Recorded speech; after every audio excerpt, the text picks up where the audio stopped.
Chuveiros elétricos possuem uma chave para regulagem da temperatura, verão e inverno, e para desligar o chuveiro. Além disso, é possível regular a temperatura da água abrindo ou fechando o registro. Abrindo, diminui-se a temperatura e fechando, aumenta-se a temperatura. Aumentando-se o fluxo de água, há uma redução na temperatura, pois... Ora, quando a gente abre o registro e aumenta o fluxo de água, eu passo um volume maior de água por unidade de tempo.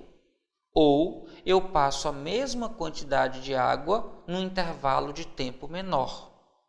Como a água, para aquecer, precisa estar trocando calor com a resistência do chuveiro, se eu aumento a massa de água perto da resistência, no mesmo intervalo de tempo, o calor precisa aquecer um volume maior de água, uma massa maior de água. Isso, então, faz com que a água se aqueça menos.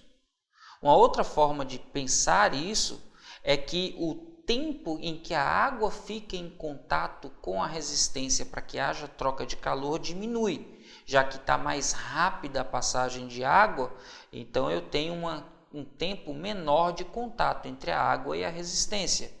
Como o fluxo é a razão entre calor e intervalo de tempo, se o fluxo é constante, em menos tempo eu troco menos calor e com isso eu aqueço menos a água.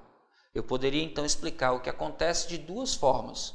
Ou pensando que o tempo era o mesmo, mas houve um aumento de massa e por isso a temperatura varia menos, ou imaginando que a mesma quantidade de água passando em contato com a resistência tem menos tempo para trocar calor e por isso aquece menos.